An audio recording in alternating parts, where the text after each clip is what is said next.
Welcome, everybody, to the launch of Spirecast Season 2. I'm Casey Tigret. I'm the theologian in residence at Parkview Christian Church in what is today a very snowy Chicagoland. And it's my honor to be your host of the Spirecast today. Look, I know, our guest today knows that ministry is challenging, and trying to stay healthy and resilient, especially as a church leader, is even more challenging. And that's why we've created Spirecast. Spire doesn't want just to give you the tools you need to do the work of ministry better, but also to equip you and give you the tools and resources to lead from a place of wholeness. I hope that word just makes you fill up with joy, that wholeness. We want to give you some guidance on how to implement those tools to support you as you do it, as you start to live from this place of wholeness and resiliency in your ministry. And so twice a month, we're going to bring you an opportunity in this Spirecast to hear from a leading expert and give you the chance to ask the questions you have and to move those ideas that you hear into actionable steps for you in your particular context. So it's a joy for me to be here. And if you have questions as we go through the Spirecast today, feel free to add those in the comments.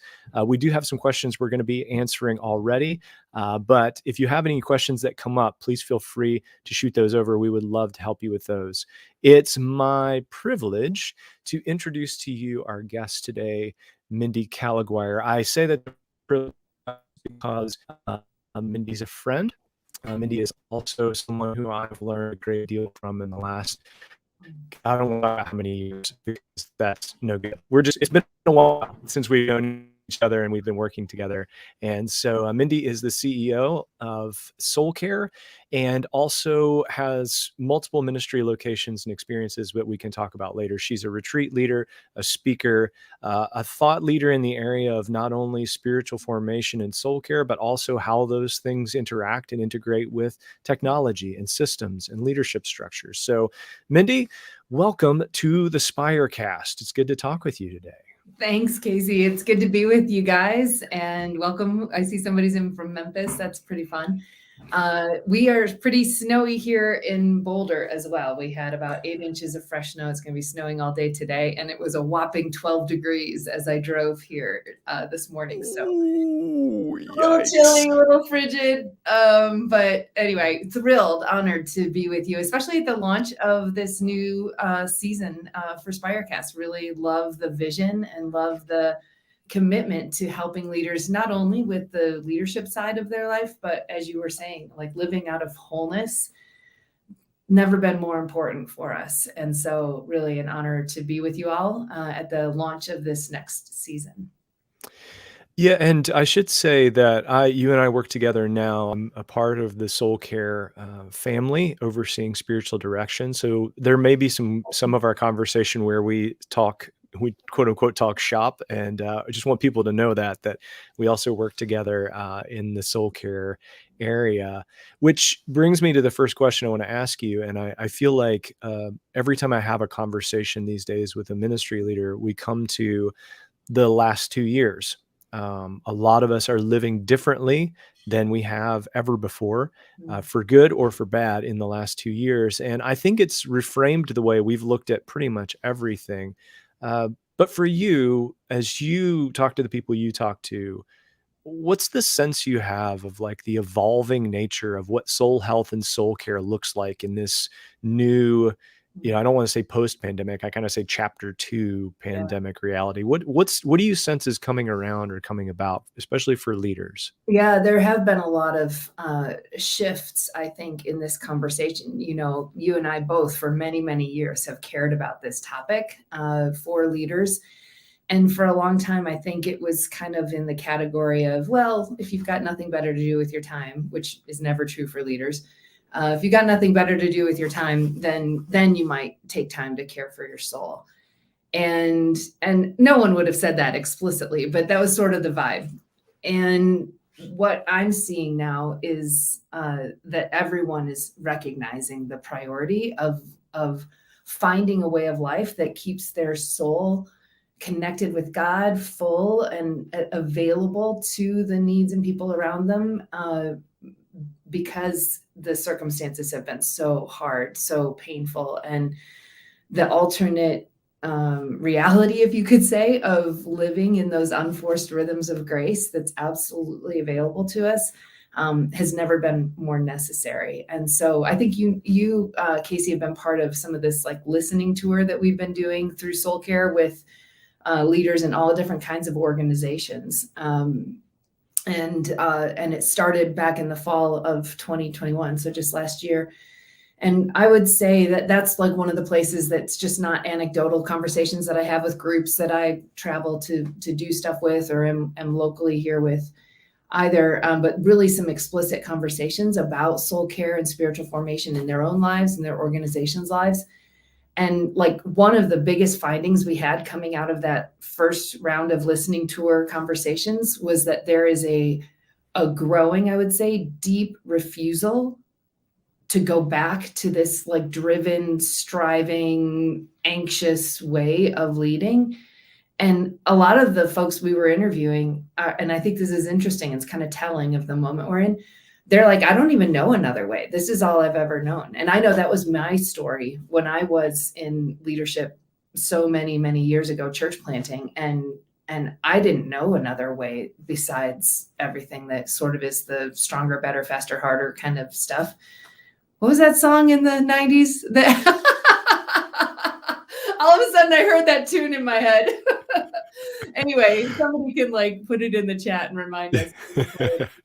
But anyway, that Daft Punk, that was the name of the band. Anyway, my kids, kept me. We have can I just mark this moment? We have a Daft Punk reference already, and we've been talking for like 5 minutes, and already this is already going to a good place. Nonetheless, that I think there was a part of that like that driving song, that like better, faster, stronger, harder. Like that's how most Christian leadership sort of feels the message. And you, Casey, have been like, even your opening words as you were talking, I thought Casey just carries this non-anxious presence that is attentive to what's happening, attentive to the needs of the moment, attentive to whatever it is that is the work that we're doing. But how do we carry ourselves with that non-anxious presence? How do we draw from God? Anyway, there is a deep refusal that I see emerging among church leaders to go back to things that were really the sort of water we were all drinking, the Kool-Aid we were all drinking, and saying, I think there's a different path. So I think it has changed. It is interesting too to think about. It used to be, I think, pre whatever we've just gone through, it was like you went Daft Punk and you went with all the juice, and then you hit the wall. You went to a counseling center.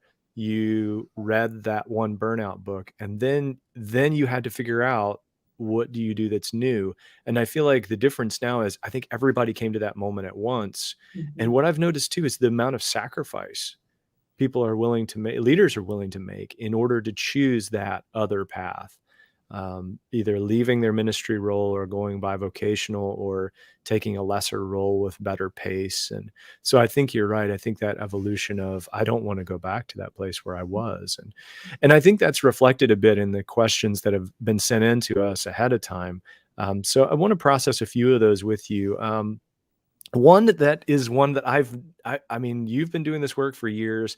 I've been doing it for years, and this is the first time I think anybody has ever asked this question. But Joshua asks, how do you get motivated to do soul care when you don't feel like you need it? That's a new one for me. And so I'm not going to try and answer. I'm going to let you answer. Oh, first of all, I just do want to say thanks to all the people who wrote these questions in. They were moving and very real. And so, Josh, thanks for that question. And if anyone on the call right now wants to add more questions in there, I think that would be lovely. But getting to that, that's really honest. Like, what if there's a thing that I'm starting to realize I should care for my soul. Maybe that's a good idea. But if I'm honest, I don't really want to. So how do I stay motivated for that?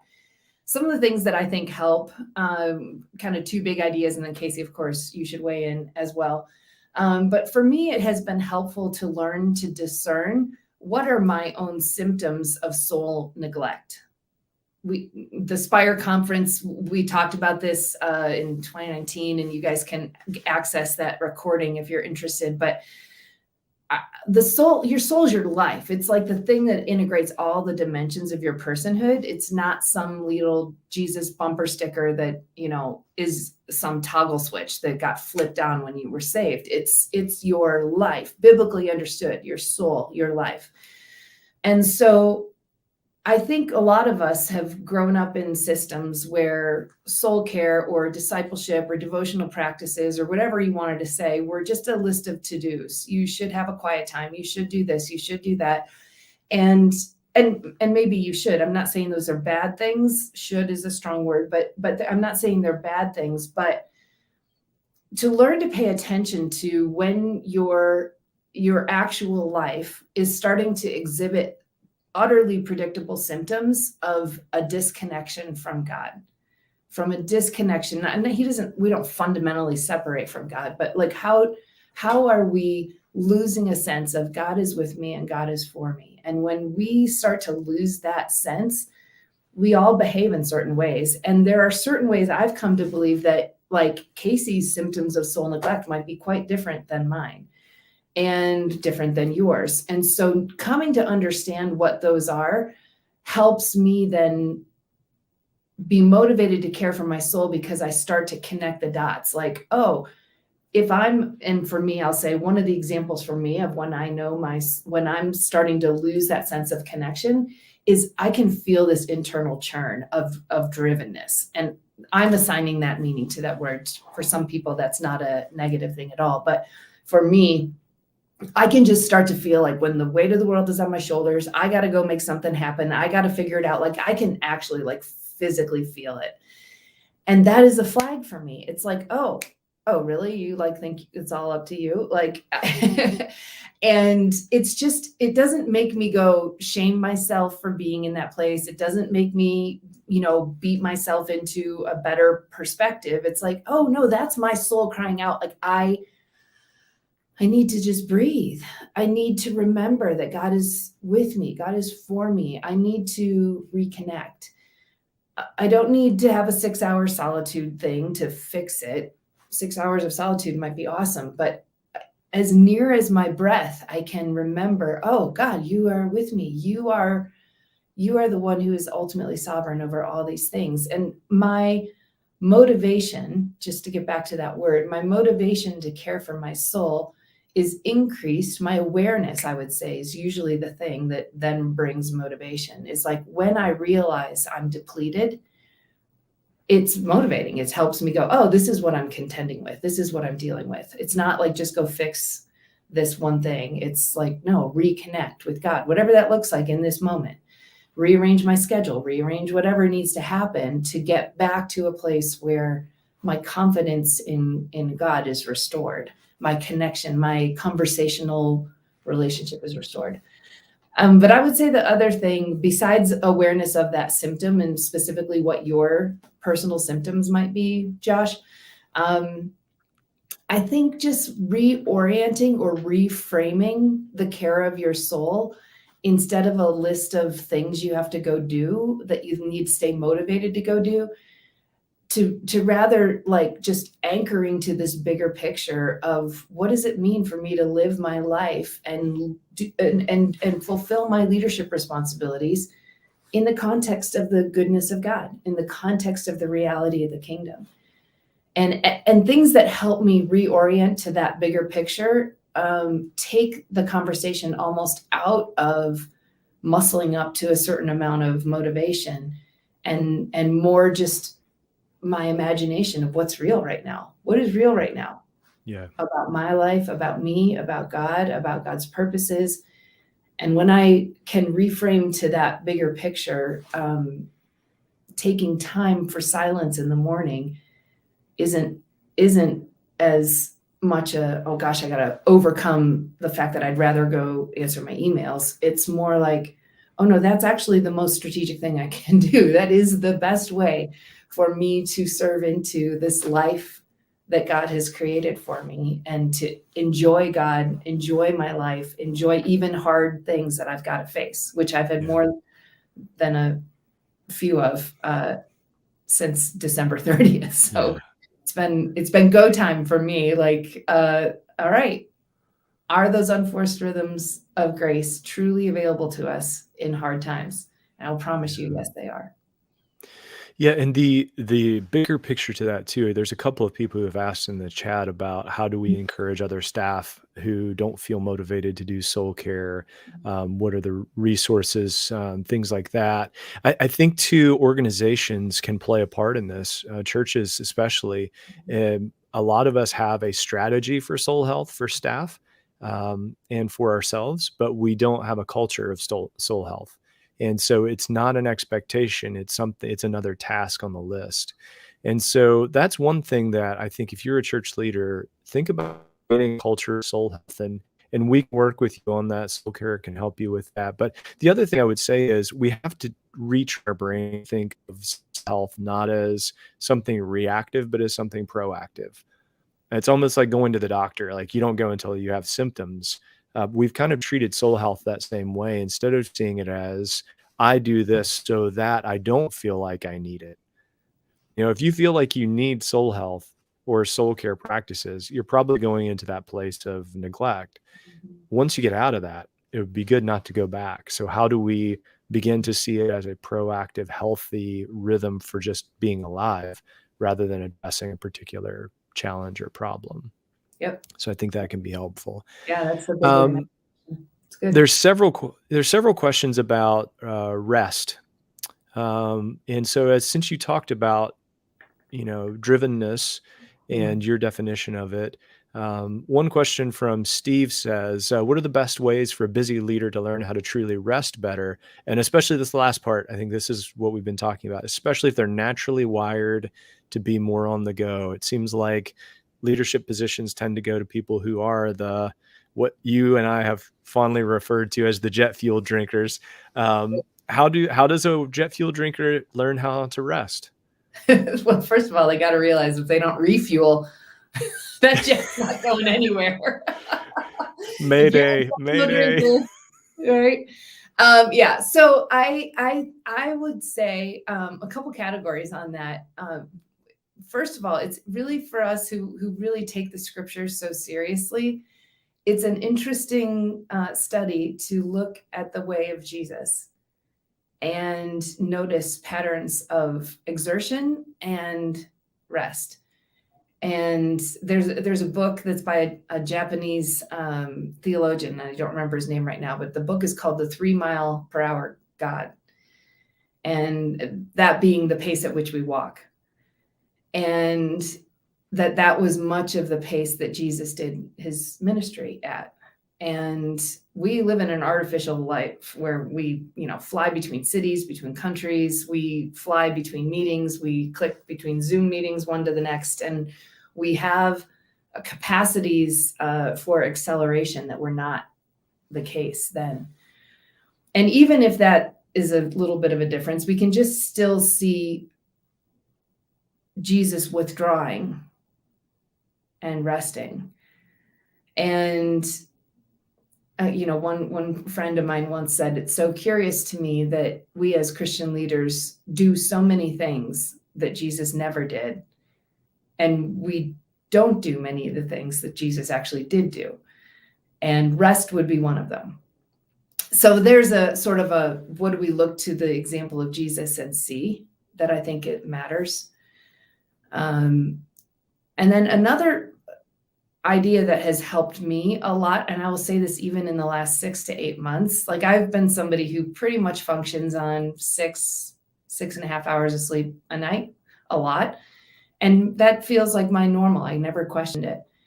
And I've done some more research on just the human body, right? It's made by God. It's created by God. It's not like an ancillary thing that you just have to deal with. It's part of your personhood. It's part of your soul. And I've been reading some really compelling studies about sleep, the lack of sleep, and what it does to our judgment, our metabolisms, our capacity to heal, our capacity to relate. It was actually pretty chilling. It was actually like, oh, you think you're doing better with that. But so anyway, just as a really simple question is, are you getting enough sleep? And what if God has wired the human body to go into this sleep state for incredible intention and purpose? And we are, as it were, starving ourselves from the very thing that God has created our bodies to do. You know, is there any glory in that? Is there any virtue in that? I don't know. Like everyone on this call, I for sure love to, sometimes I wake up in the middle of the night. There's a lot on my mind. I'm full of ideas, and I get up and make some tea and do some writing or whatever. But that's occasional. And I am more focused on literally getting more sleep now than I have ever been. And I hope that increases. I hope that leaders and Jesus's people don't continue to keep a badge of honor for how little sleep we can have. Like, I don't think that makes any sense. Anyway, that's it. Casey, what do you think? I think rest. I think that you've captured all of it. It is believing that it's actually something that we should do. That's where it begins. It's not a have to, it's a get to. It's a privilege, but it's not reserved just for the people who have time for it. We cannot love ourselves, God, and others well if we're living at the bitter edge. And there are seasons where we go through that, which one of the other questions that was asked was, and we appreciate all the questions that have been added in the chat. We won't be able to respond to all of them. You've all asked brilliant things and asked for wonderful things. We'd love to be able to help you with that. Our website, soulcare.com, you can go there for some resources. But one of the questions had to do with how do you pursue soul health? A person had asked this question. Their family has gone through a significant time of experiencing violence in their neighborhood, homicide, suicide, double homicide, suicide in their neighborhood. And their question was really, how do you explore soul health in a time when violence has occurred? And I would even expand that to say, when there have been mental health challenges. Someone asked about that as well in the chat. What do you do? How do you pursue soul health in a time that is so acute? And I feel like there are different versions of that for everybody, but I feel like you may have to be able to speak to that pretty well right now also. So how do we pursue that when there are these extreme experiences of life? That I did read that ahead of time, and thanks to that person who put that in there. And what a serious and heavy note. And yet we may not have as that extreme, but probably everyone on this call has something in their life that is harrowing in some way, that is gutting you out emotionally or possibly spiritually. I think I would offer just a few things and point you to maybe some additional resources, because this is these things matter for us to be able to speak of them. First is just to recognize that is a trauma, and you're wise to note that, oh wait, I've been through something heavy. This is probably going to impact me. I think one of the risks that Christians have had, meaning well, but is we just think, oh, well, the joy of the Lord is my strength, and I'm just going to quote myself a bunch of Bible verses and keep pushing.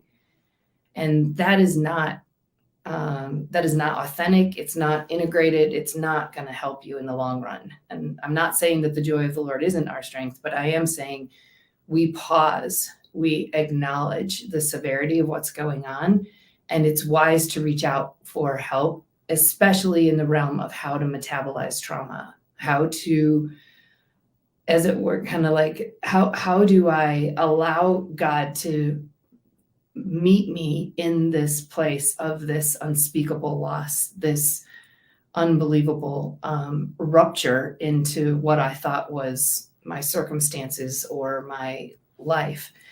And mental health can be another one of those where a chronic struggle with depression is not lifting, and all of the Christianese about why it should be better isn't, quote, working. And how will God meet me in that place? Who can God be for me in this time, in this way, that I let go of the math that says because God exists, it's all going to go away or be happy again or be different. And again, we're speaking of things that are very sensitive. And but I do believe in the midst of all that. And I talked to somebody recently who has struggled pretty severely with depression, having been even suicidal a few times as a ministry leader in a hard context. And he was able to report that while his depression didn't lift per se, when he was allowing himself to rest in God's goodness, in God's presence, there was a shift in his ability to endure, and a shift in his ability to even sense God's nearness in the midst of pain. I know for myself, in a really painful time, there was almost like and this is more personal, but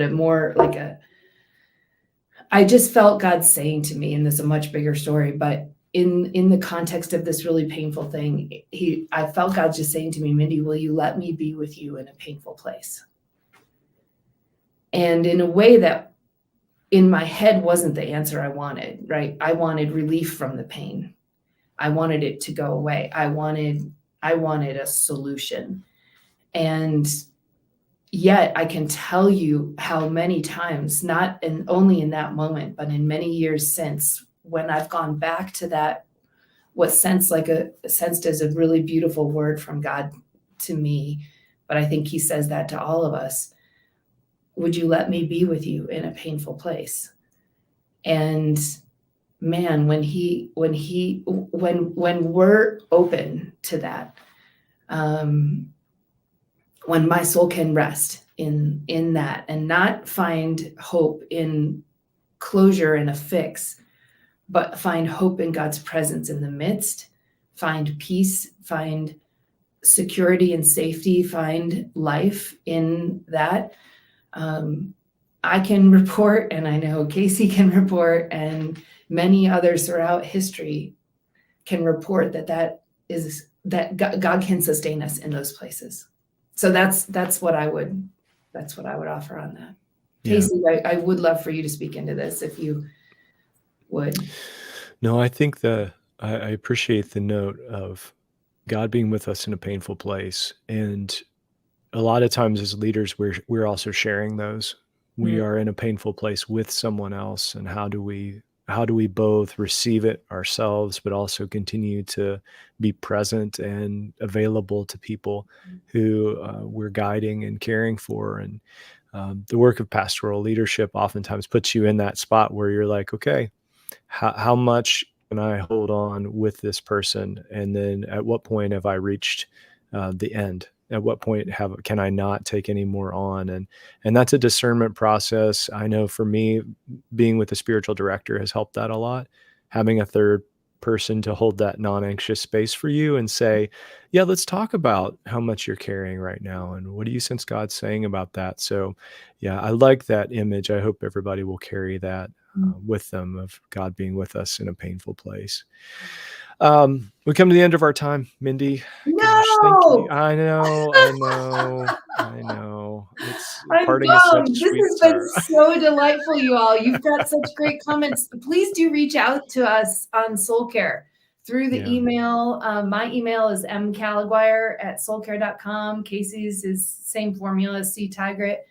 We would love to engage with some of these questions and retain the ability to be helpful to it, because this is the moment. This is what the body of Christ, we have got to ourselves and into our congregations be living into these unforced rhythms of grace. It has got to be a story about God's strength, his presence, his goodness that will carry us, because nobody's smart enough, nobody's strong enough to muscle their way through whatever is coming in the body of Christ. It's time. Yeah. Sorry, that was my like. I love it. I love it. I love it. As always, love the passion. So, friends, thank you all for joining us. And may you realize that soul health is part of your leadership, not something you do outside of it. And may you choose to care for your soul rather than trade it for all those short-term fleeting successes. And we are in your corner and praying for you along the way. So thanks for joining us on the Spirecast. Be well, everybody. See you guys. Peace.